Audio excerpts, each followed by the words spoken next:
These men on skis are soldiers in the United States Army. They are members of a special military organization, which was until recently highly classified. Today, for the first time, their story will be told on The Big Picture.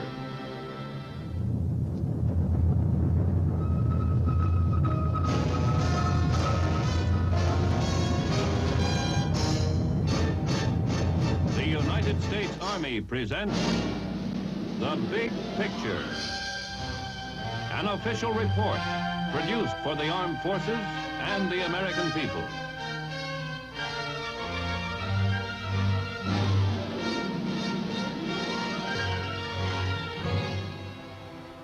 One of the great mountain chains of Europe, the Alps, stretch from the Gulf of Genoa to Vienna, rising between the plains of northern Italy and southern Germany. The town of Bad Tolz lies in an alpine valley near Germany's Swiss border. Here is the American Army's Flint Caserne, the home of the 10th Special Forces Group in Europe, until recently a secret military force.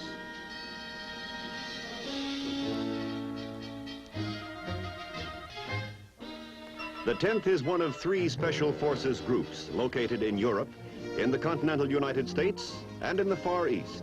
The primary mission of all Special Forces units is to train and organize guerrilla resistance in enemy-occupied territories. This mission, of course, extends to enemy-held terrain where and when liberation movements develop.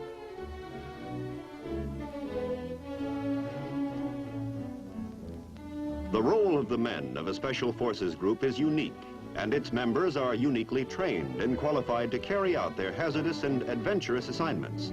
Every man is a volunteer who has passed rigorous testing. The average Special Forces team is composed of 2 officers and 13 enlisted men. Every member of the team is first trained in a particular specialty: demolition expert, communication specialist, and the like.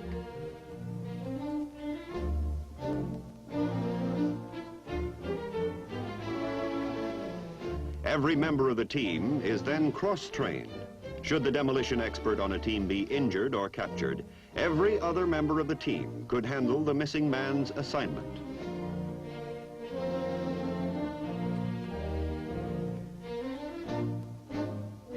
Actually, a Special Forces team member combines all the attributes of an instructor, a paratrooper, light and heavy weapons expert, and medical specialist. Operating behind enemy lines in hostile territory, communications play a vital part in the working life of a team. Communications must be maintained between the team and the partisan with whom they work, and between the team and its headquarters. Every team member is a trained radio or wireless operator.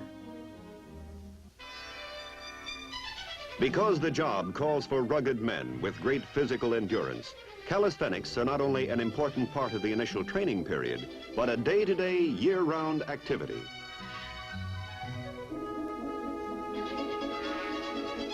At least an hour a day is spent in muscle building. Periodic physical fitness tests guarantee that the team members are always in top shape. In no other branch of any of the United States military services is the standard of physical fitness higher than in Special Forces.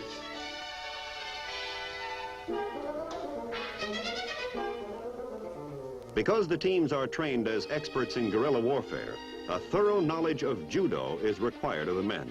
Among the groups at Bad Tolz, a man's hand is as deadly a weapon as a rifle or hand grenade. It takes a year to develop an adequately trained member of a Special Forces group. Language training is also included. Additional months are spent in achieving the razor sharpness required in all the skills essential to the general mission.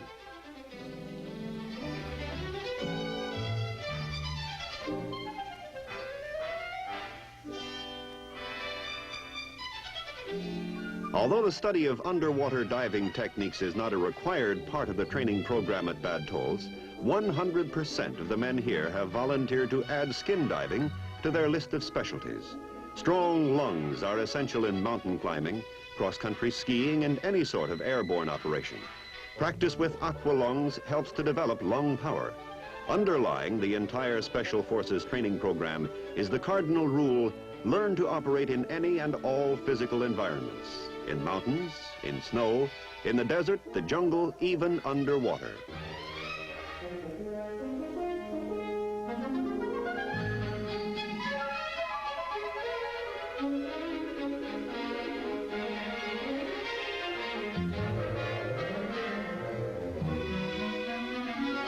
No opportunity is lost in putting the men under conditions of hardship and stress.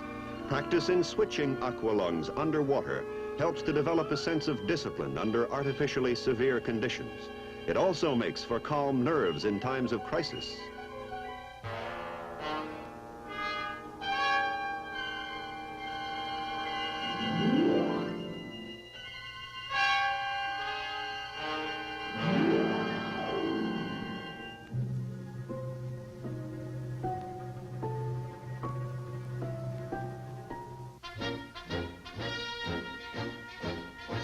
Because of their alpine setting in the area of their operations in southern Germany, mountain climbing skills are demanded of the 10th Special Forces Group.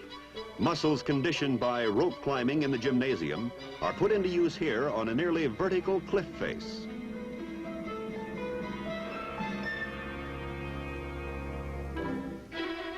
Team members must be as adept at descending mountains as they are at ascending.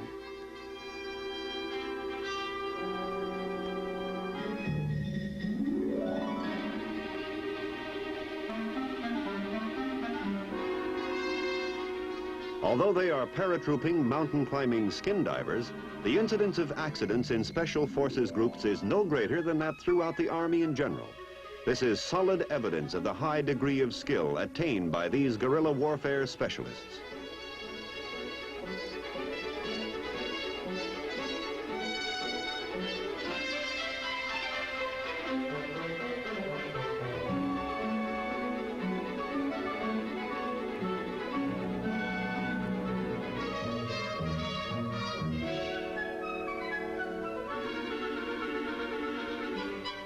It takes 2 months to train a novice in snow techniques. Additional months of practice are needed to make these men experts.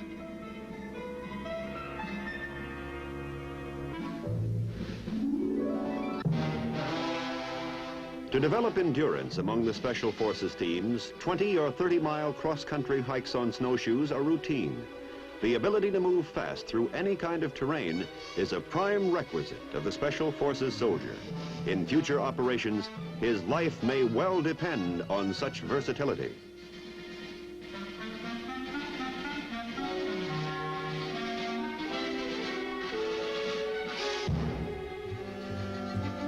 Every team member is taught the basics of first aid and emergency medical treatment. More than that, one member of the team is a medical specialist. His rating is far higher than that of the ordinary medic. He's qualified to perform simple operations in the field, such as an appendectomy.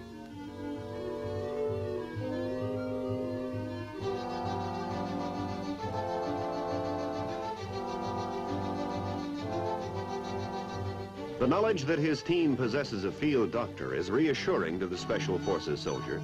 So far as possible, each team is prepared to be completely self-sufficient while operating in enemy territory.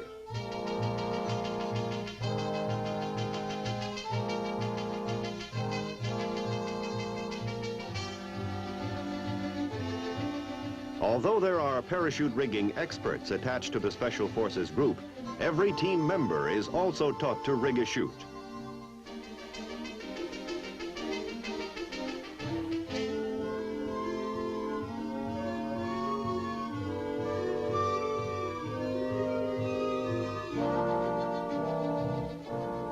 Should his unit be sent away from home base, each individual will be fully qualified to repack his own parachute.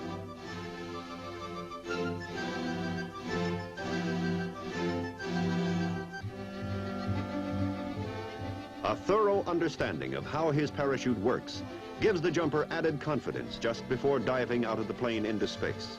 Each man will be equipped with 2 chutes, the emergency chute and the larger backpack T-10. This is an improved model of the parachute worn by airborne troops in World War II.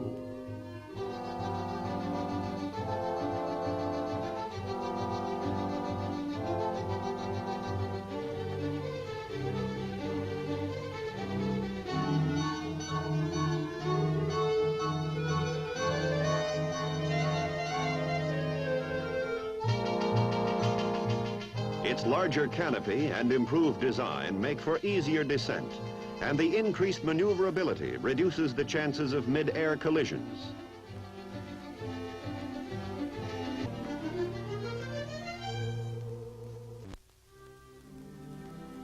During field training missions, the many and varied skills of the Special Forces teams are put to test.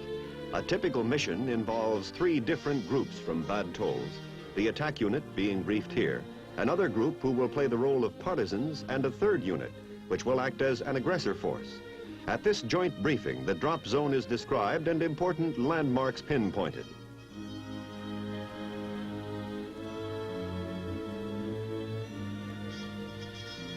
Group leader First Lieutenant Thorne will describe the mission in his own words. At 0400 hours, my team, Killer Group Wolfhound, was shooted up and ready to board. Our mission was to meet with an underground partisan band and to help them destroy a vital railroad bridge in aggressor-held territory. The bridge was nestled in a narrow valley which the Air Force hadn't been able to bomb. Just getting to the bridge site was going to be tough enough. To really make things interesting, we've been ordered to accomplish our mission within a limited time period.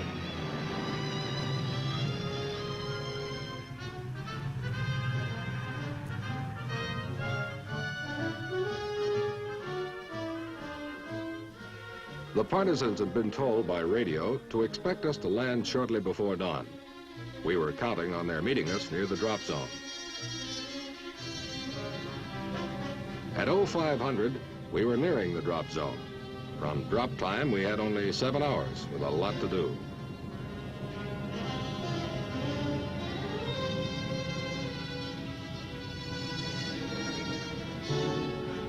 We hit the drop zone on time. So far, so good.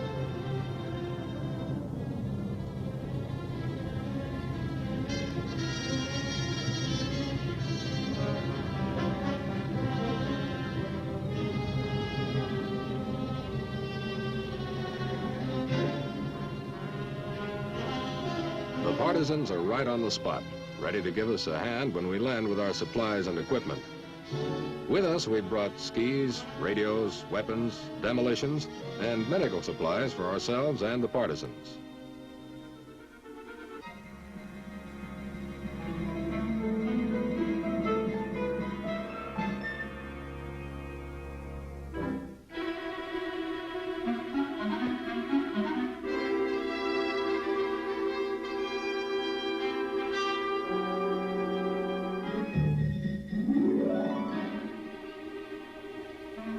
Because the enemy forces no partisans are operating in this area, we can't waste time out in the open. The mountains will give us the cover and concealment we need. By ski, we head for our first destination, partisan headquarters, a few kilometers up the mountainside.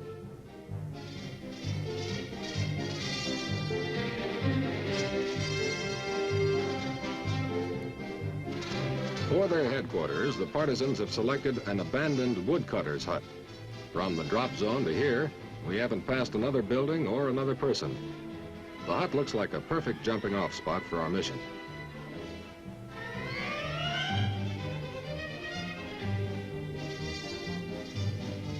The partisan leader in the beret goes under the cover name of Eric.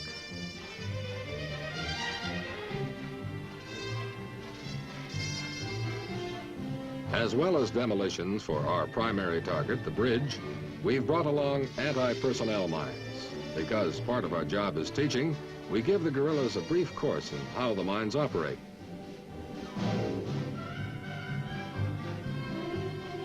All but 2 of Killer Group Wolfhound will be heading for a highway near the bridge. They'll plant the mines there as a diversion, while 2 of us with the partisans hit the key target.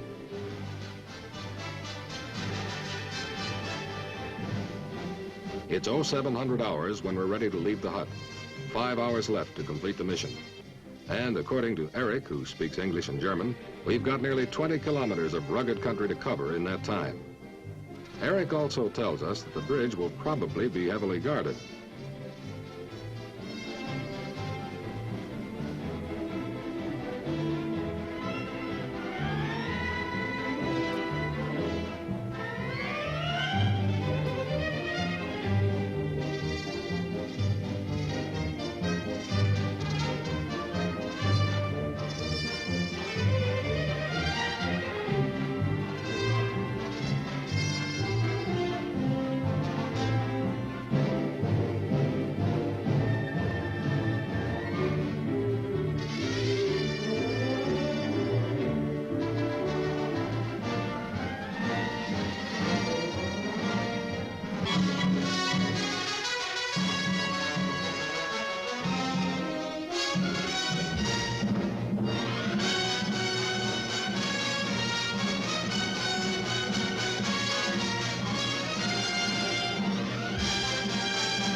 When we're within a few hundred meters of the bridge, we place our skis facing the way we've come.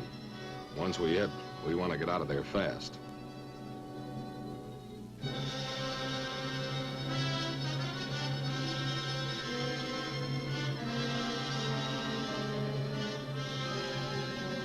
The time is now 11:45 hours.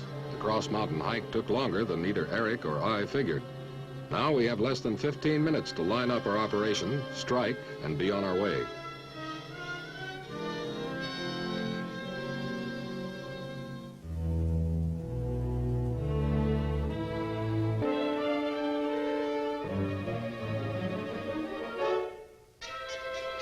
Here it is, the bridge on the River Ammer, a rail link over which the aggressor forces have been moving the bulk of their men and supplies into this part of Bavaria.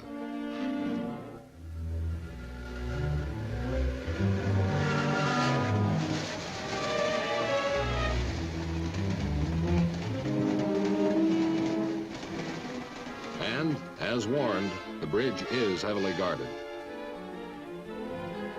After discussing the bridge structure and demolition capabilities with me, Eric, the partisan leader, outlines the plan of attack to his men. They'll split into two groups, one for the guards, the other to ready the M3 explosive charges and wiring.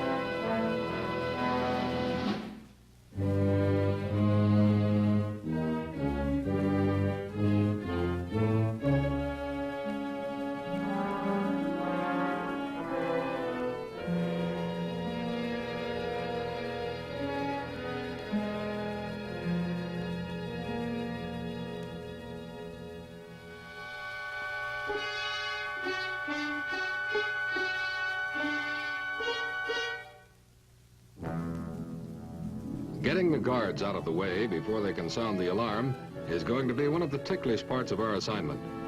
If the rest of my team and the other partisans have done their job, a large part of the aggressors' forces will be off on a wild goose chase. But those aggressors remaining at the command post are still too close for comfort, just up the hill beyond the bridge. We can't make a sound until we actually blow the bridge.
Time's running short. If we're going to meet the timetable laid down by the command at Bad Tolz, less than 8 minutes.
The bridge explosion has alerted the aggressors of our activity.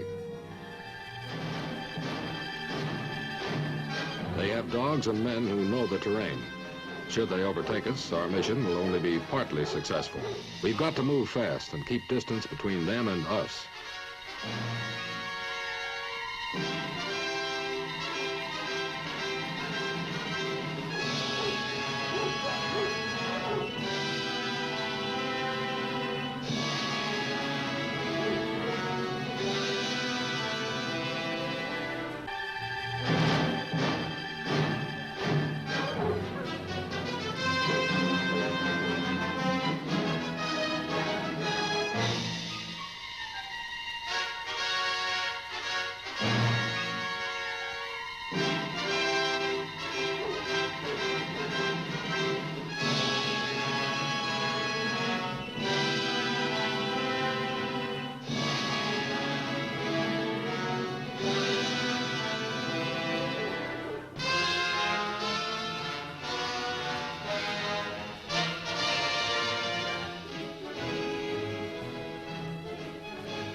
We can't slow down. This is when our endurance and training must pay off. Eric can still see aggressor patrols in close pursuit.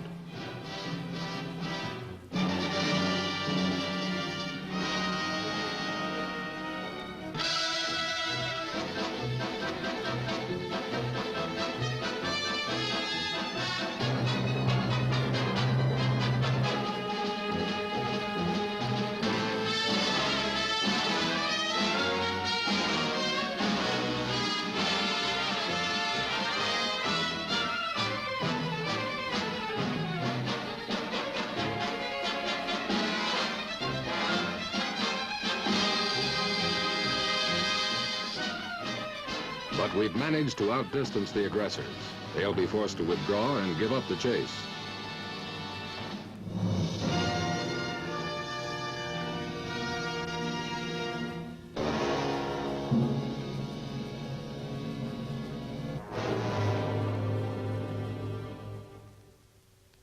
And so, mission accomplished successfully.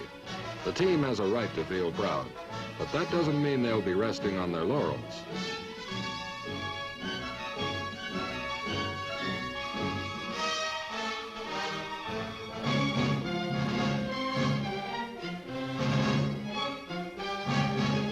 And finally, home again. Flint Caserne at Bad Tolz.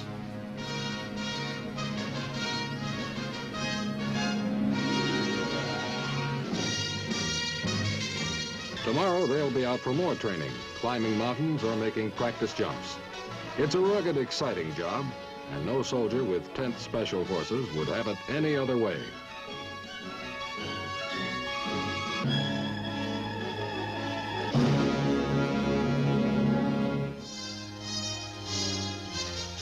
The Big Picture is an official report for the armed forces and the American people. Produced by the Army Pictorial Center. Presented by the Department of the Army in cooperation with this station.